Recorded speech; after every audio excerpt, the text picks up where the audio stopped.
What's going on, everybody? Welcome back to the Swingman podcast. It's podcast number 116. As ever, I'm your host, George St. Ledger, joined as I am all the time by Louis Halpin and Lewis Howard.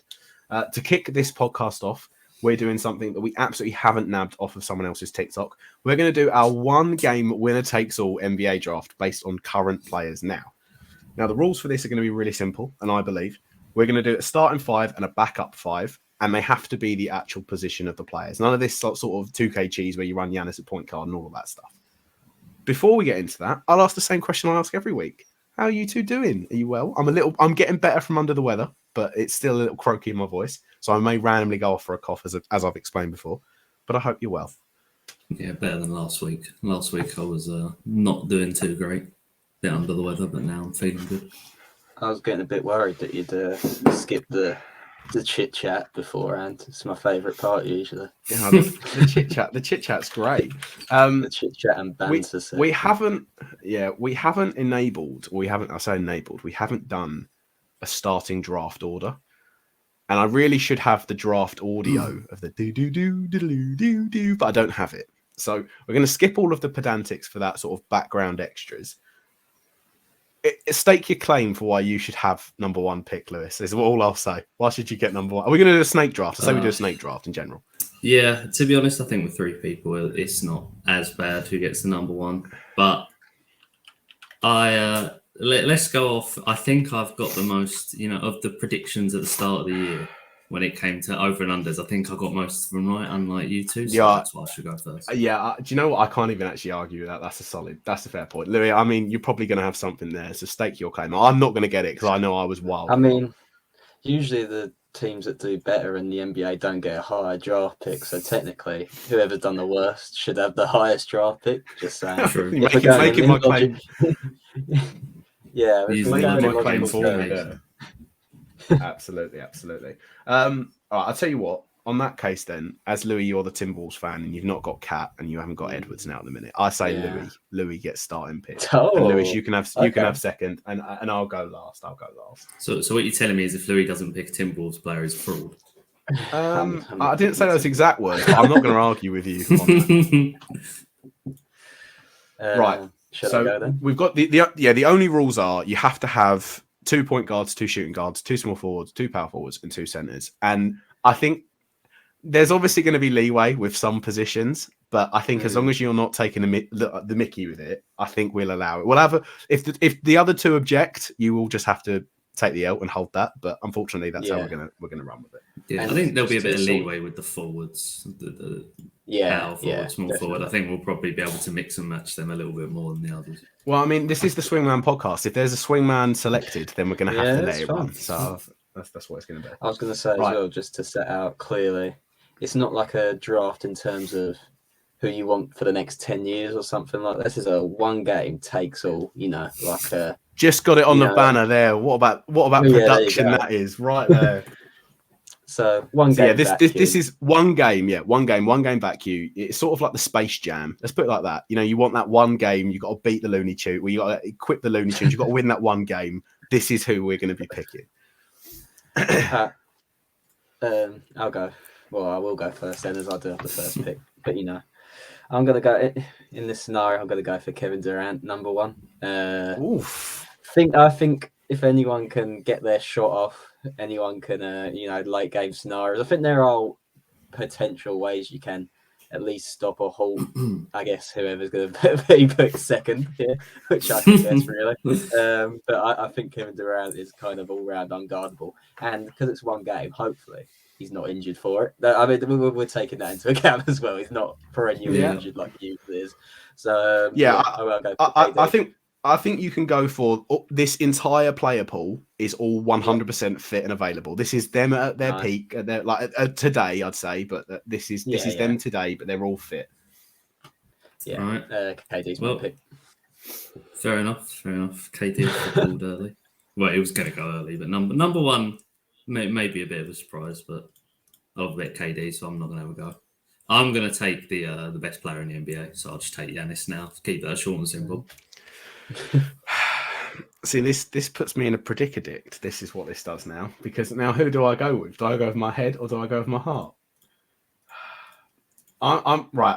To be honest, I wasn't expecting KD to go in the first three. Is what I'll say. So it's Really? thrown my whiteboard has gone out the window. Yeah, I wasn't expecting KD to go first three. On that premise, I'm gonna take Steph Curry as my point guard. That's where I'm gonna go. I don't know if it's what I should have done, but it's what I'm doing. It's my heart. You got 2 picks here as well, mate. I've got 2 picks. Yeah, I do. I've got to think about this logically now because if KD's gone, Giannis is gone. Do I want to let him go as well? If it's one game, I'm going with my heart here again. If it's one game, I'm backing LeBron James still. I don't care. I'm taking LeBron James. Oh, I really did not expect him to go. Yeah, I didn't expect that either. I thought you'd go with your heart in another way, which is what I'm going to go with. And George is going to have a massive go at me when I say this because there's 2 of these that are the premier ones. And I'm going to take the one that he likes more than I do. But I'm going to take Embiid with my next pick. Oh, I thought he was going to take Spencer Dinwiddie then. That's where I thought that was going. No, I'm not taking Spencer Dinwiddie. Okay. Yeah, I mean, Embiid should have gone earlier, but I'm just thinking like I wanted to secure those 2 guys. That was it. It's heritage basketball is where that is 2 serious legacy picks you've taken there. Oh, there are some.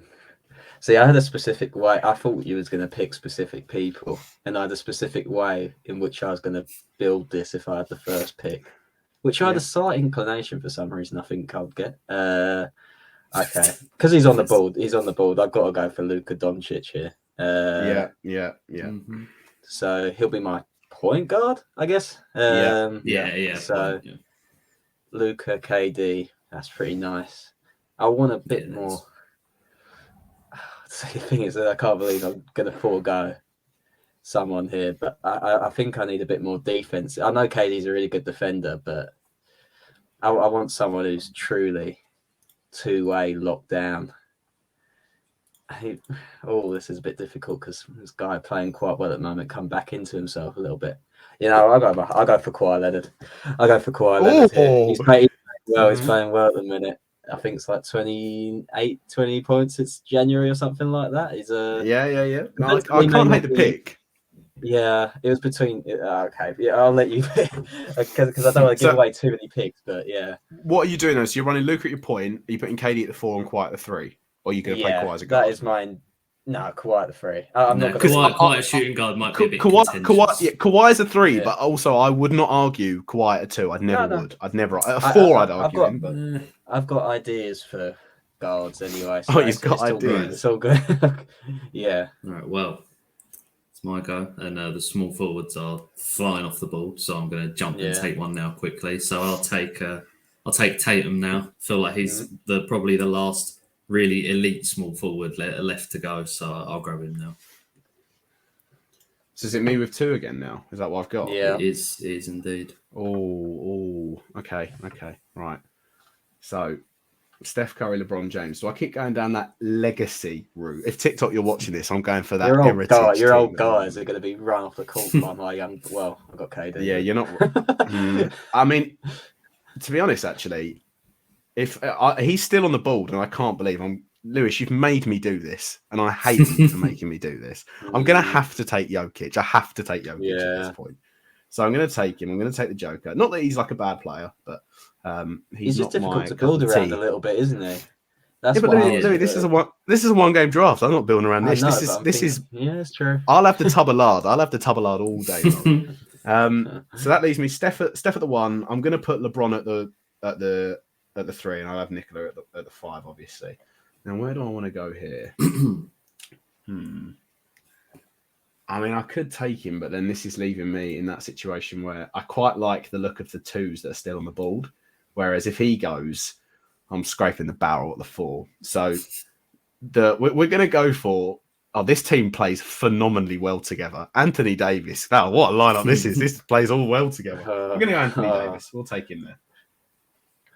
Like we said, if it's a 1 game, if it's a one game, there's no injury issues. I'm going to take an AD fully healthy all day long. He was going to be my I'll be centre, if honest. I'm quite honest. Yeah. I would have taken him for a bench pick next. Just so that Louis don't was think muddied there's- for the sentence. Yeah, I don't think there's any doubt that I can play him at a 4. That isn't contentious. AD that's is fine, very yeah. capable Yeah. of a 4 or a 5. So Right. So I need to pick one of my guards. So if I'm right, Lewis, you've got a Giannis, Embiid, and Tatum, and Louis, you've got KD, Mm-hmm. Luka, Kawhi. That's what I've got on my board at the moment. Right, okay. All right. Well, I think it's best for me to take a shooting guard now, and then the point. I don't think it is. I don't think you should take a shoot. Yeah, but Louis got Luke already, so I'm pretty safe for the next one. So it's who do I want? I think shooting guard answers that. There's a guy still on the board that's not been taken. I'd be not trying to get in your head here or anything, but I'm just no. I've got my list, mate. I don't need any influence. I've got a few players jotted down. I'm just going to take Devin Booker. I think that's a pretty simple pick. Okay. Fair enough. Well, I think fair probably enough. the best shooting guard in the league. I'd wager. There's other good ones, but I think he's pretty damn good. Yeah, no, can't hate that one. I was thinking about it, but I don't know if I could pair Luca and Devin in the backcourt. Might be a bit of wrestling over the ball there a little bit. He left me in a precarious position with that Davis pick, because I'm thinking you got two pretty good centers, well, the two best centers in the league can get buckets for the best of them. So I need a big body in there to kind of halt them a little bit, shall we say? Maybe stop them. But after those two, I guess the quality dips a bit. But I'm thinking right here is Bam Adebayo, probably the best defensive center in the league, I would say. Who else? I mean, if we're not counting Joel Embiid, I think probably Andy Davis. He's up there. I don't know. I think Bam Adebayo is a pretty decent pick for Defensive Player of the Year this year. He's a pretty good defensive player as well, but I'm here for the more defensive presence, and he can, he's a good passer. He can distribute the ball a little bit. So good shooting guard, probably the most versatile center in the league. I think everyone would say. Yeah. So here's me on the defensive end at the least, anyway. Yeah. Shooting guard position a bit tough. I had Devin Booker in mind, obviously. Why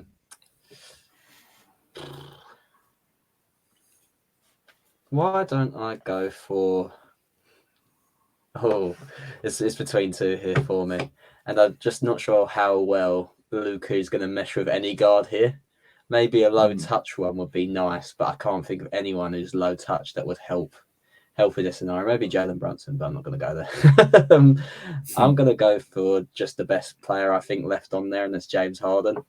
Him and Luka are kind of. I mean, if you look at peak James Harden, peak Luka, they do play quite similarly.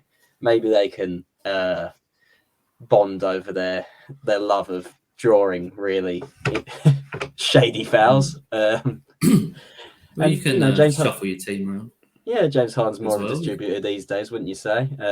He likes to give a good assist more than score the points, and that's Luka's, I guess, forte in the other end. So, yeah, that's the starting five completed anyway. All right, at least your starting five done, yeah. Right. Who's hyping your team up there is my only concern, Louis. I mean, we're looking at Kawhi Leonard, who's not going to be hyping his team up there. Luka Doncic, is he your hype man, or is it KD? He's pretty angry. Luka can get pretty angry. I don't mind them being chill. I think KD and Kawhi, that's a nice mesh there. I think they're pretty chill guys that can sort of lead you're going for a chill. Than... That one game winner take little draft. You're wanting chill vibes. Okay, interesting. Yeah, no, because I don't want the pressure getting to them. Right. Okay. Nice. Right, Lewis, you got two picks. You got one. I got one. Yeah, I got one each time. You two get two. I'm going to keep this short and sweet because I think my. Is this the start of the bench, by the way? No, this is his point guard, isn't it? Five. Yeah. Is this your point guard? I mean, I could start the bench now, but for worry of my internet connection, because I think it's just gone a bit dodgy. I'm going to keep this short and sweet, and I'm going to take Dame, who is probably playing better than any point guard in the league right now. Although Steph did just come off a 50-pointer, but I'll take that. No, I can't hate the Dame Lillard pick. No. Dame Lillard. Is Dame Lillard a heritage player? Is he heritage? Are we at that point now? He's I not. I think I wouldn't you say make he's the over case it. for But most of these players now. It's just when you talk about Steph and LeBron, obviously, when we said it earlier, they are in the pantheon of NBA history. So there's a bit of I mean, KD as well, obviously. So there's a bit of a step up there. right. Dame is a So I need top to 75 listed He NBA is. player of He all time, is. isn't it? So He is. that's pretty. It was a controversial. It was a Yeah, controversial list. I wouldn't have objected to Dame being on there, but there were some controversial players in and some that were left out. But that's for that's for a video we've already done anyway. But in terms of shooting guards, then, so I need to select one, and so Booker went, and Louis, you took your favorite player in the league, James Harden. So I'm looking at my lineup here, and again, I'm getting my manager nous on. If any NBA teams are watching, I know the Hornets are probably watching. I've got Steph, I've got LeBron, I've got AD and Jokic. I've got some shot blocking, but I've not got some sort of a guy that I'd want to guard a guy, right? I'm looking at this list here, and it's not filling me with much. See, the issue is there's a guy that I'd rather take, but he's been in my heart this season as a Celtic. I wouldn't normally have said this. I'm going to put Jaylen Brown in my starting five. I think he's been, especially the last sort of 15 to 20 games, I think he's been better than Jason Tatum. I'm not going to lie. I think he's been the better Celtic player. Jason Tatum might have had the peak a game. Yeah, I think he's been wrong. more consistent. So I'm going to have Jaylen Brown as my shooting guard here. I don't think there's any qualms with that. I know he's played some games at the 3, but I would argue. Jaylen Brown's definitely. He's a guy. He's a I think Jaylen Brown at heart is a swingman, is what he is. He's a shooting guard that Yeah. can play at the 3 as well. That's what he is. So I've got my starting 5 now rounded up. So now I've got to look at who the best player is that's left on the ball. And now this is where it gets a little bit spicy, is what I'd say. If I've made this as a separate video and uploaded it, thank you very much here. I'm going to drop a little plug right now. Make sure you sub to the channel. You know, it does help us out. We're doing all forms of content across the playoffs. Throw a little sub. Show some love to our way. And probably in the comments, let me know if I fumbled the bag with picking LeBron and Steph at the start. Now, do I pick a backup shooting guard and get the guy that I was going to get as the second, or move elsewhere? I just consult my board here.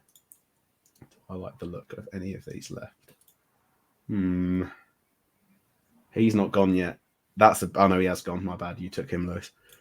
Right. I'm gonna go for a double dip on the shooting guard, and I'm gonna lock him up for that 1 game contract. I'm gonna take Donovan Mitchell as my guy. It was close between the two of them, but I'm gonna take Donovan Mitchell as my backup one. And I think Donovan Mitchell you could put him at a point, but I'll class him as the 2, as that's necessarily what. Yeah, and I mean it's the bench. Why are you laughing, Louis? What have I done wrong? Why are you laughing? No, I wasn't laughing. It was another thing that pops into my head for my next pick.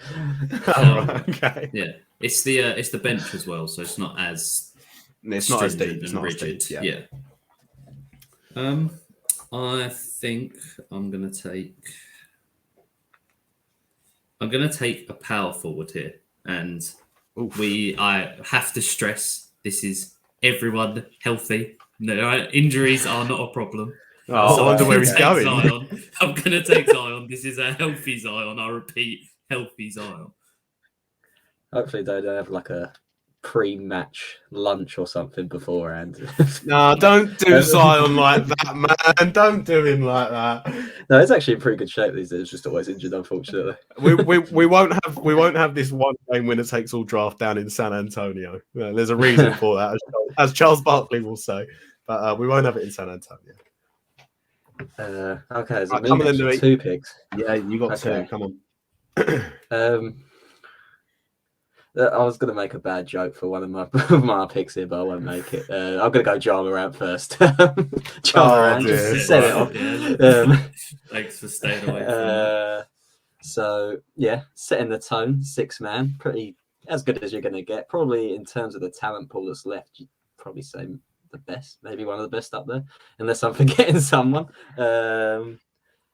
Maybe I should just round off the backcourt now, just to set the tone a little bit, and leave the forwards, because I think the forwards are a little bit barren anyway as we come. So there's going to be some guards. There's going to be some big guards that get left out here.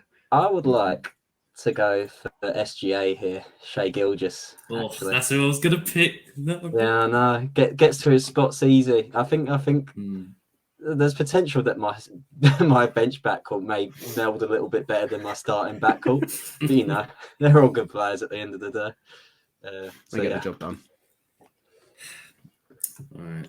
This is tough. Lewis, are you going to be the one that saves Nathan's blushes? If you're not aware, Nathan is our fantastic. No, graphic designer surely that we've not. got. I don't want this. I don't want him picked. I don't want him picked. I don't want him Nathan's got a certain love for a certain player. Are you really going to let him down? Look, Nathan should have joined and been a part of the draft, and he would have been off the board. But no one's. If anyone picks Trae Young, I'll be annoyed. Legitimately.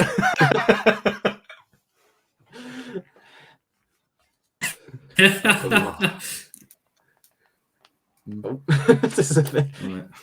was a delayed laugh. I think is Lewis back? Is he back? No, I'm here. Oh, he's here. We had a delayed laugh from you there. That was why. That's right. Yeah. This is tough.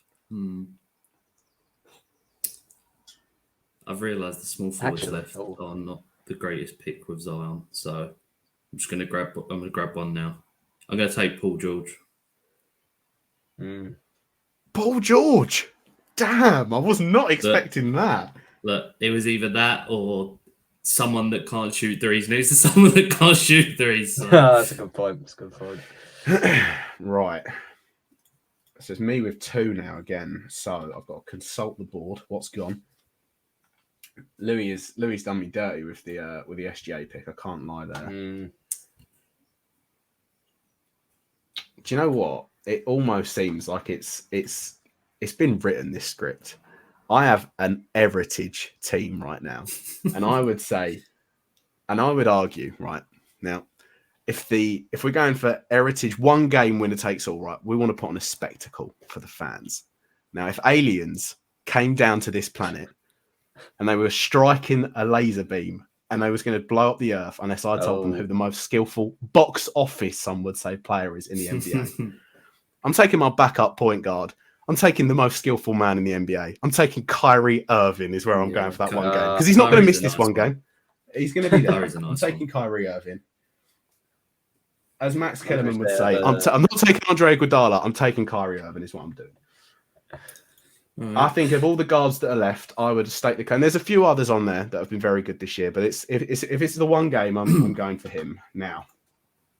That's my backcourt done. I've got one more. You've done your backcourt, haven't you, though? Yeah, Louis got Jar and Shea. Yeah. I do. So now I've now got my forwards and my centre. Do you know what? My team is lacking defense a little bit, is what I'll say in terms of it. I've got that Jaylen Brown pick, but I want, again, it's that one game. You want that grit, you want that heart. I'm going for my good old buddy, not Eric Bledsoe. I'm going for my good old buddy. Jimmy Butler is who I want. Jimmy Buckets. It's the one game I want in there. Another definition, I would say, of a swingman player. I'm going Jimmy Butler. That's going to round me off. So I've got a power forward and a centre to do. So if you're going to splice me, you splice me now. But this is where I'm at. I think I'm going to take a big man now. And I'll be honest, if there's not the greatest amount of big men left that I'd want to pick. It's tough. Do I take a trip to Minnesota? Oh, it's a rough one. It's a rough trip to Minnesota. If you take Rudy Gobert, I'm actually going to remove you from this recording call. I think he was going for that one. You know what? I'll give someone their dues for this year, and I'll give them a little shout out. Don't do it. I'm going to take Sabonis.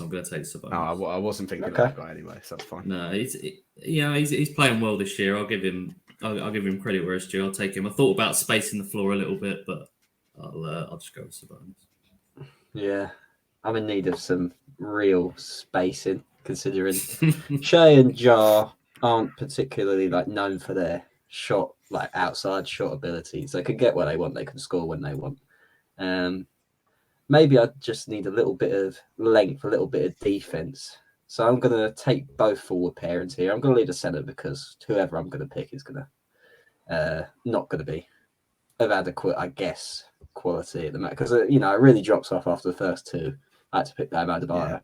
So I'm going to go for, firstly, my guy Ant-Man.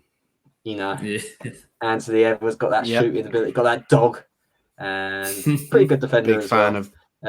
Big fan of that pick. Yeah, and the other small forward, or the other forward, I should say, because I'm kind of interchanging. It's a bit difficult.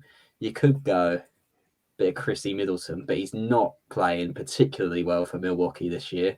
But he's a good shooter. He's a good defender when it comes down to it. I'm stuck between him and one other, and he's not having a great season actually either.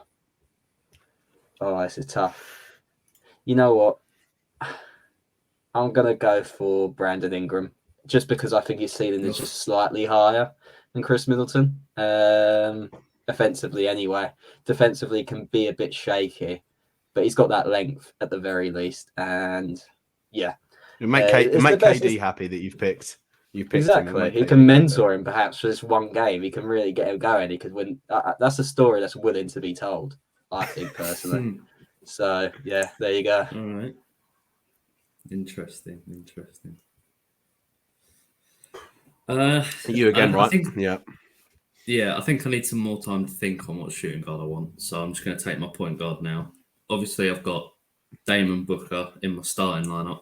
I need a bit more of a defensive presence at the guard position. So I'll take the best defensive guard in the NBA, and I'll take Drew Holiday.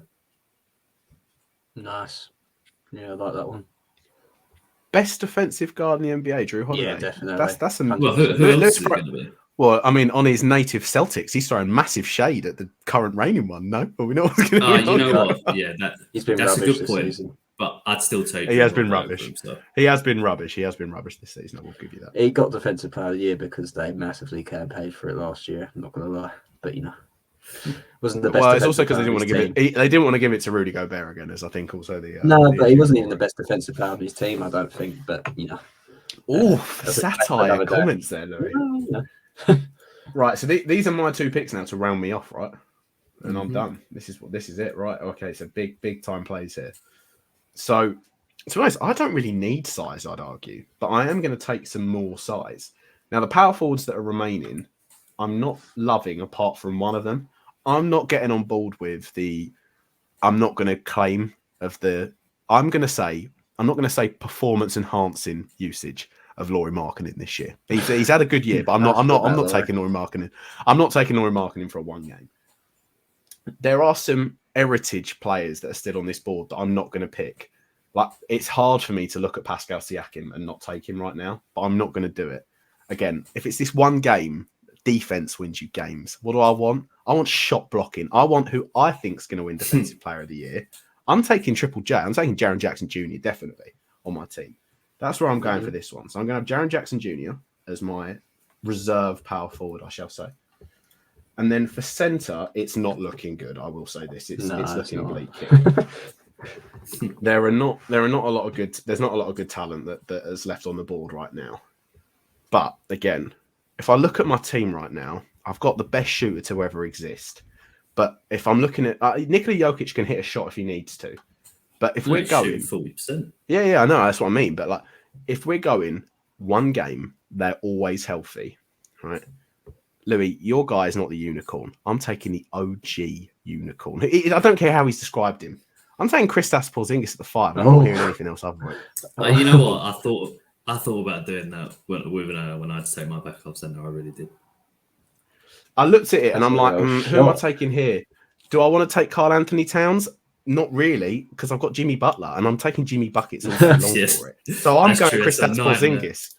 Yeah, I'm taking Kristaps Porzingis. That's me done. It's me done. I'm done. I'm finished. Yeah. This is tough now for me for my final position, because I look at some of the players I could have. I could take Clay if I just wanted some shooting. Obviously, the defense heritage player as well. Yeah, as you say, could take Middleton for the reasons Louis put out before. I'd also get Middleton, Drew together, and then Giannis in the starting lineup. That's a lot of Milwaukee flavour there. But I'm looking at the team now, and I think I need someone who's going to be a bit more ball dominant at that shooting guard position. So I'm going to take Bradley Beal, add some scoring, help out the team. I'm surprised. I thought you was going to go a different route. I thought a different route was going to be acquired. Louis, you've got your shooting guard, so we're leaving Tyrese Halliburton on the board. That is true. Yeah. Yeah. And we've all got our forwards and / guards as well. So DeRozan not being taken either. No Zach LaVine. No love for those balls out there. Which De'Aaron Fox. Yeah. De'Aaron Fox. Yep. No, nothing for Swiper. De'Aaron Fox came into my mind when I took Sabonis and thought about reuniting them. Most clutch. No LaMelo Ball. I can't believe it. Yeah. No Lonzo either, sadly. Center. Not wrong. We're really into the. We're not into the dregs. It's just like there's a big drop off between the real good guys. Yeah, there is. And the worst guys. So, you playing Porzingis at center? I mean, yours case like 7'3". Yeah. What was your structure again? So I mean, I've got as my power forward and centers to blend, but I've got Anthony Davis, Nikola Jokic, Jaren Jackson Jr., and Kristaps Porzingis. I could argue that you can play them at the 5 or the 4, majority of them. Yeah, can do. I think for a last pick, do I need more defense? Got Brandon Ingram, Jar, SGA, Anthony Edwards. Maybe I do just need a bit more defense, and unfortunately, Karl Anthony Towns may miss out here because that's not something he particularly provides in abundance. Although I would have that big Minnesota link-up, I don't think I can really justify my bias to select 2 Minnesota Timberwolves players. That is probably a bit too much. So I will go... okay. I'm going to have to do it. I'll go for Jared Allen. Cleveland Cavs. Oh, Jared Allen. I've just was not expecting that. I've had enough of Rudy Gobert. I think he's losing it a little bit, and I think Jared Allen may be on the. I still think Bam Adebayo best defensive center in the league, but I think Jared Allen may be on the climb up there. We've seen some blockbuster blocks from him, shall we say? Can finish a couple oops from the playmaking I got in that backcourt. But yeah, I'm happy with my starting lineup more so than my bench lineup, I must say. But my backcourt can outscore anyone in the world. Right, Lewis, round yours off. You need a 2. Well, no, I'm done. That was last pick. Wait, who did you have as your last one? Bradley Beal, didn't it? Bradley Beal. Damn, yeah, Bradley Beal. Right. Well, that rounds that off there. So we'll make the case. So what I want you to do, if you're watching this as the separate video, or if you're on the podcast, let us know who has the better draft team here out of myself, George, Lewis, or Louis. I've got Steph Curry, Jaylen Brown, LeBron James, AD, Nikola Jokic, and then a second unit, Kyrie Irving, Donovan Mitchell, Jimmy Butler, Jaren Jackson Jr., Kristaps Porzingis. Lewis, run us through what yours was. Right, so starting off with my main team, I've got Dame Lillard and Devin Booker, Jason Tatum, Giannis, and Embiid. And then on my bench, I've got Drew Holiday, Bradley Beal, Paul George, a fit Zion, and Sabonis. Louis? I don't have my one noted down, so let me know if I'm wrong. But I believe I believe I have a starting lineup of Luka Doncic, James Harden, Kawhi Leonard, Kevin Durant, and Bam Adebayo. Back unit of SGA, Ja Morant, Brandon Ingram. Who was my other one? Anthony Edwards, of course. Can't figure the Ant-Man. Yeah. Switch those two around. Brandon Ingram, a bit smaller, taller. And my last center was Jared Allen of the Cleveland Cavaliers. Indeed it was. So let us know if you were going to see all 3 of these teams and they're going to have a one-off game, who are you betting on? Who's going to take that win there? If we're going to have a tournament, I don't really know how you do a 3-team tournament. If we were going to do that, what team wins it there? In any case, let's chat about some in real life and actual basketball now. It's not going to be a deep dive on the real life NBA. We'll talk about that a bit more next week when the playoffs seem to be right around the corner at that point. But can the Warriors get it together is what I want to know, because we've seen that essentially Dylan Brooks owns the Warriors right now, in any case, in a mental capacity. They're without Andrew Wiggins on personal leave. It seems he's not going to be coming back this season. That's what there's nothing confirmed, but that's the murmurings that's happened. And obviously there are things that are bigger than basketball. So he's going to be away from the team. In any case, they have to get on with this. So they've got their structured unit is what they are. They can't seem to buy a road win for love or money. So where do you see this, like, in terms of the Warriors here? Is there much hope for them? Is this just what they are, and then come the playoffs, they're a different animal? Or is this genuinely something that we'll see from them in the playoffs as well, if they make it? Yeah, the the road versus home stats are actually nuts for them, because usually when you talk about those kind of things, you're talking about like a team like Denver, for example, who are just so strong at home. But it's not as drastic as it is with the Warriors right now, where they've got a good home form, but their away form just absolutely stinks. And when you've got a player scoring 50 points and you're still losing, like there's obviously a big problem there. But it's tough because with the Warriors, you obviously cut them more slack than pretty much any other team in the league, because you've seen before how they've managed to turn it around up to a certain point. Obviously, it's not just like flip a switch and go from being terrible to being great, but with the people they've got in that franchise and the culture around it, you do trust them more than any other team in the league to be able to figure it out. And with the players and the vets that they've currently got, I will say it depends what you mean by get it together. Because I feel like when we're talking about the Warriors and get it together as championship aspirations, or at least conference finals. And I think if you ask me now whether they'd get conference finals, I would just straight up say no. So I think they'll be able to be a decent playoff team and a tough outing for anyone, and they will at least win. It's tough to say, but I think they should win at least one playoff series.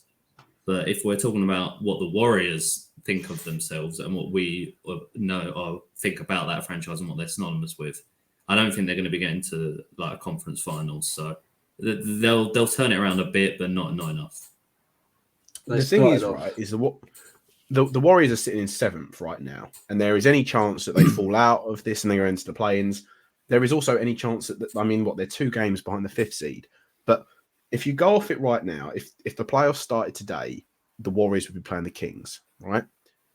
Now, I know how well the Kings have played this year, but if it comes to a playoff series and I'm looking at it, I'm going to be backing the Warriors to beat the Kings in that playoff series. And that's the nuts thing of how bad they've been. I'd still back them, again, based off of heritage is what it is, essentially. But yeah, I mean, they had a bad end to the season last season, if you remember correctly. And that's why I kind of didn't think they were up to it last season, if I'm quite honest. Going to the playoffs, I was a little bit downer on them, I think, than you two. I may have got them going to the conference finals, but that was purely because I didn't see like the other competitor there, apart from it was the Phoenix Suns last year. We all thought they were going to go to the NBA finals again. And it's kind of similar this year in the terms of that you've got the Denver Nuggets, who are obviously probably the best team in the West. There's the Phoenix Suns, who are kind of competing for that because they traded for Kevin Durant. But he got injured. They're probably going to have played like 3 games together before the playoffs. And KD's the kind of guy you can kind of plug in and it's okay, really, more so than any other superstar. You don't really have to necessarily change the way you play. But you can't really have like a great deal of confidence going into the playoffs that they're just going to be able to fit together and it's going to go straight to the through the playoffs and everything like that. So there is a chance that they can pull it together like they did last year with the Warriors. But this season, it's just been weirder. Last season, there was an air of like, we don't need to do this. This season is like, I think they're actively trying really hard to get away wins and they just can't do it. And there's just some weird dynamics at play. I feel like, obviously you mentioned the Wiggins stuff, which is, really sad for him. But then you've got the Jordan Poole stuff before the start of the season. And you can't tell me that hasn't affected team chemistry. The fact that Draymond's like, I'm leaving next year, really. I'm not going to get paid because this guy got paid. I punched him in the face. Like, absolutely cleaned him out before the season started. Someone obviously leaked that as well, probably like a security guy as well. So there's probably a sense of, I don't know, maybe there is with Draymond leaving, it's like a change of guard type thing, really, because, it's Steph, Clay, Draymond. That's what it's always been. That's what's won them championships. I know Jordan Poole was really good last season in the playoffs, but it's a team in transition. It feels like a little bit to me. It's a team that's gone through a lot of health issues as well. I know Clay's been at it all season, but Steph hasn't. He's had a couple. He's missed big time. And I think you just look at the history of teams that have made the finals recently and they don't make it again. It's a pretty bleak viewing for a lot of that aspect. So I don't expect them to make the finals, but I do think it's very possible they do put it together and make the conference finals, if I'm quite honest. It wouldn't be my pick, but I think it's really, it's in play, basically. Yeah. No, I agree with you in terms of that aspect. It's just, we'll wait and see. The Warriors as well, like we've always mentioned, they're the playoff team. When it comes to it, no team is going to want to play the Warriors in the playoffs, essentially, is how it will be viewed. But they don't seem to be. I know they were worse. Well, they had a similar run of bad form towards the end of last year, but it does seem that something is a bit different in comparison to last year. Well, we'll move it on. We will talk about another team that's seen some bad form, the Boston Celtics right now.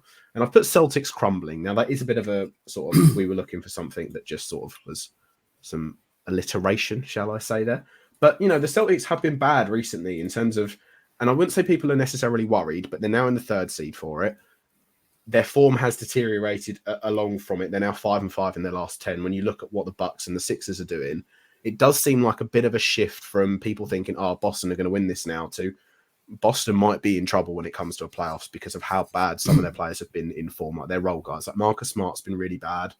Derek White seems to be pushing for more minutes, but even then, you look at some of the form of Jason Tatum since All-Star break, really, it's not been the same as what it was before then. Is this something that's a bit superficial and we're not really worried about the Celtics, or is there actually something of merit here, what doesn't seem to be right again for Boston? I'll say I think there is something to be slightly worried about because, like you mentioned, I think we mentioned this like in an earlier podcast earlier in the season. I think they may have at that time had the best offensive rating in the league, or near about, because I know Sacramento are there at the minute and have been for quite a long time. But we say that the defense was sort of like more middle of the pack, or sort of higher middle ground, which is not what we expect of that team. Their success last year was kind of built on this defensive foundation. Like you mentioned, Marcus Smart won Defensive Player of the Year. He was really good. I'm not saying that he's not a good defensive player or any aspect like that. But I just think what changed that overall identity was like the introduction of Robert Williams. And he just can't stay on the court, unfortunately. And I don't think that's the only reason their defense has suffered, but their defense has suffered a little bit. And like you mentioned, that offensive rating was always going to fall at some stage because I think they were just hitting a load of threes. Jason Tatum has been pretty inconsistent for a while now. I wouldn't even say it's just like a 10-game stretch or just since the All-Star break. He's not been great, I'd say, since the start of the year, considering he was an MVP contention, you would say, up until that point, and now he's just not. And I don't think the coach is as good as they had last year. They obviously had Ime Udoka, and he made some really good adjustments within the playoffs and also before that to change, to sort of move that team's direction because they weren't good before then. I don't think Joe Mazzulla is quite as good as him, if I'm being fair, and that's not really too much of an insult, but no, it's not. It's not a derogatory. It's just he's not as good. It's just yeah. And I don't think coaching is overall too important. Like, it is important, but I don't think it's necessarily as transformational, say, as in football, soccer, if you're an American person. But in terms of like little minor adjustments in playoffs, that can sort of tip the edge because it's very, very sort of minute details that can change things. So I'm slightly concerned for them. I think it's more concerned for me that the Sixers just look unbelievable at the moment. And obviously the Bucks have been great all season, but the Sixers really look like they have taken that position in the second spot. And if they were to come to blows right now, I think I would pick the Sixers for a 7-game win, depending on Joel Embiid's health, of course, which is always a bit of a concern. But they've got. The Celtics could lock in defensively by the time it gets to the playoffs. Maybe they're running through the motions like the Warriors did last year, but they haven't won anything to run through the motions. So that's why I'm a bit concerned. Yeah, it's a tough one with the Celtics because they're still top 5 in offensive and defensive rating of the season. But you look at how they're playing at the moment, and it's just not up to the standard you'd expect of a team that should be competing for a championship this year. And I would say earlier in the season, a lot of people had as their favourites, might even been the majority of people had as their favourites to win this year. I think the coaching thing is important. The fact they haven't got Ime Udoka, I think that has made a difference. But the reason why I'm not super worried is when I look at the roster for the Celtics and look at the matchups and how they match up against the Bucks or the Sixers. I think the people that they can throw at an Embiid or a Giannis gives them the advantage. Obviously, they're not playing to the level those other two teams are at the moment. But in a playoff series, especially when you factor in just looking at the Sixers, someone like an Embiid and his health and how he could last in a series, maybe that I'd still potentially give the edge to the Celtics. But the issue is when we're talking about aspirations, I spoke before about the Warriors. The Celtics' aspirations is a championship this year, or at least their window is open, not just this year, but for the next couple of years. And if you're not winning, I don't even think, I'm not sure conference finals you'd call that a successful season for the Celtics. They got to the finals last year, so you get to the conference finals this year. Would you be happy with that? I would say definitely not. So the Bucks and the Sixers are a huge problem for them at the moment, and I would pick the Bucks over them now. I think most people would, to be honest. They've got the best player in the league. They've got the best record in the East. So it's concerning, but they should still be there or thereabouts come playoff time anyway. Yeah, it is. Look, I would. There is definitely something not right, but again, I'm not gonna say they're crumbling per se. The one thing I will say is that I think if you'd have asked me going into the All-Star break, if Boston and Philly matched up in the playoffs, I would have had Boston beating them. Right now, if they match up in the playoffs, I'm having the Sixers beating Boston, and I think that sort of the shift is what I'd say at the moment in terms of that's the big difference right now. Again, these playoff series are all dependent on who turns up, and James Harden is known for not doing that in the playoffs per se. But it just seems to be something where I don't know. It's something intangible. I can't quite put my foot on for it, but it's just a feeling, is what I'd say. I'm not worried about the Boston sort of capabilities. I still think Jason Tatum in the playoffs would be someone that I would bet on and bank on, but it just doesn't seem to be sort of clicking with some of the other guys. And like you mentioned before, with Robert Williams, that is a big factor for the Celtics and how they play. Because if he's out, I know Al Horford can definitely put in a game or two. I don't know if he could do it across a 7-game series and lock up Embiid like he is known for. But in that same time, there is a drop-off when you go from Robert Williams to Blake Griffin. There is always going to be that. So that's just how it rolls for me. If Robert Williams is out, then you're just picking the Sixers in that series, because it's not just the matchup of the 1v1 with Horford and Embiid. It's just the ability to just throw a load of healthy bodies at Embiid to just slowly grind him down. And if they haven't got the Robert Williams, then that's not happening. Yeah, definitely. Right, we will wrap this podcast up with a brief but short MVP update. Everyone's favourite topic of conversation. Like you mentioned before, Lewis, it is slightly strange that, and I agree with you now more on this point, that the league itself does an MVP ladder update that it will pronounce. And I would say it's almost, would I say it's shocking? No, I wouldn't say it's shocking, but I was somewhat surprised to see Embiid move into number one. I know he's been putting up, and I can't remember the stat of like players with the most 35-point plus performances in the season, and he's broke the record and all this sort of stuff. You can find these random niche stats to make your argument and agenda towards any of the sort of top 3 guys normally per MVP race. But I was surprised to see Embiid move into number one based off of how well Jokic has been playing this year. I just conceived that after the All-Star break, whoever's leading it then tends to normally win it. And it was a shock to me to see with 10 or 15 games left that Embiid's moved into it. Nevertheless, he is number one. What I'm just going to ask you now, if at the moment, do you agree? Is Embiid your MVP for this year? I think you can go either way between 2 people. And I think you could probably make the case for a third person as well, because obviously we're talking about Jokic versus Embiid. It's simple as that. That's really who it's down to. But I think you can easily make the case for Giannis as well. And if someone wanted to do that, I wouldn't have a go at them. They've got the best record in the East. But I think right now, and I have many a time said, who I like more out of the 2, I probably favour Jokic just because I like the way he plays basketball. But right now, I think I'd probably actually pick Embiid, even if Jokic did manage to end the season with a triple-double, which is obviously unprecedented for a centre, and he'd be one of the few people in NBA history to do it. Because if Embiid leads the league in scoring again, there's such a difference between Jokic and Embiid scoring at the moment. One's I think average under 25 and one's just under 34. That's not something to be scoffed at. And I feel like when you give out these MVP awards, it's in recognition of, you want to pay homage to these players. And I think, obviously you don't really want to include past seasons or history into it, but Jokic obviously got the 2 before. And then if Embiid leads the league in scoring again, and I think there's something to do with 30 plus points and 10 plus rebounds. Someone hasn't done it in like a few decades or so, something along those lines. I can't remember it right now.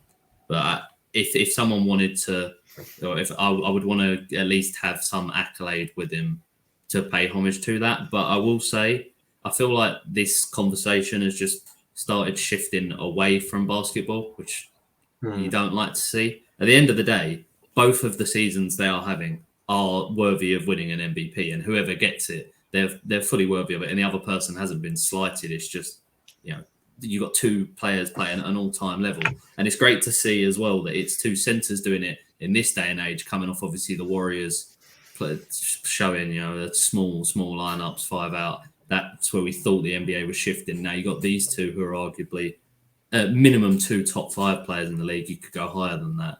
So that's a good thing to see, that it wasn't, the center position didn't completely get destroyed. Yeah, I think I do tend to agree. I'd lean towards Embiid at the minute, but there's still quite a few games left to play. And there's sort of like minute things that can happen. Denver's going to have the number 1 seed. That's kind of decided already. But, if the Sixers can maintain the 2nd seed, I don't think they're going to get the 1st seed, if I'm quite honest. I think that might be a bit beyond them at the minute. And, of course, the Bucks just keep winning anyway, so I don't think they'll get that. It's kind of sad to see the direction that the conversations go to. And I think it happens every year, because we've had this debate, I think, between the two of them for like 3 years running. It'd be unfortunate, I think, if Embiid were to never have won one. And I agree. I don't think we should really take that into account. But I think at some stage, it feels like the goalposts shift a little bit from season to season, and they do. That's just the nature of MVP, and it's about narratives, because last year it was like, Jokic carried this awful team to the playoffs that shouldn't have even been in the playoffs, and they got like a 6th seed or something like that, and Embiid was a higher seed and stuff like that, and it changes every single season. I think just put it in its basic terms, Joel Embiid's a better scorer than Jokic, or he's been better this season scoring than Jokic, and he's a better defender. And I think what is missed with these arguments usually is like Jokic usually ends up playing more games, but this season it's kind of more of a level playing field at the very least as well. And so, I think you can argue about either one of their impact on their team if one of them goes. You look at plus minus, Jokic is absolutely absurd. Either way, I'd be happy with who wins it. But, if Embiid hits a big winner against the Nuggets in a couple of weeks, or I think it's a week or so, that's going to affect things. I don't know why. It just will do. If it's something like that, it's a make or miss league. If one of them has a massive game and the other doesn't, and whoever wins that, like if Jokic drops a 30-point triple double and they win that game by 20, it's going to shift it. If Embiid drops if Embiid drops like a 40-17 game and they win that game, it's going to solidify his place at number 1 at the minute. That's just how that game will work, I think, at the moment. The other thing I will touch on is I wouldn't say it's a massive thing, but when people are using the argument for I do think, and I'd want Joel Embiid to win MVP. That's just how I am. It's how I've seen the game this year. I can't argue with Nikola Jokic winning it over him. It's just the way I've seen it. I'd rather Embiid win it for obvious reasons. Taking the bias out of it as a side, one of the arguments. Sorry, I'm going to cough here. I'm going to mute myself. Here we go. One of the arguments that's used for Denver is what I keep seeing as well, is that if they get that number 1 seed and Nikola Jokic is in that triple-double, then it's him. If you take away the sort of Eastern Western Conference side of things, the Sixers have a better record. Like, they just have a better record. And I would argue the Eastern Conference this year has probably been harder, is what I would say, in terms of quality for it. So if you take it out from that perspective, they've got the same amount of wins and 2 less losses. Now, this can obviously change, but if you're going off of the argument that they're on the best record in that specific conference, if they've got a better record as a team in a harder conference, even though they come second, you have to add that merit to it as well, is what I'd say. But as an overall general thing, I can't moan at who gets it. But like we've mentioned before, I know it shouldn't be in the conversation, but this always does come up. It would be a deep, deep shame if Joel Embiid has put on 3 years of this performance and he doesn't get an MVP. The repercussions, I feel, of that, what would come out of that if he doesn't win MVP this year, there'll be a whole lot of crying. And it will go into the playoffs, and it will be something mentally that's on him.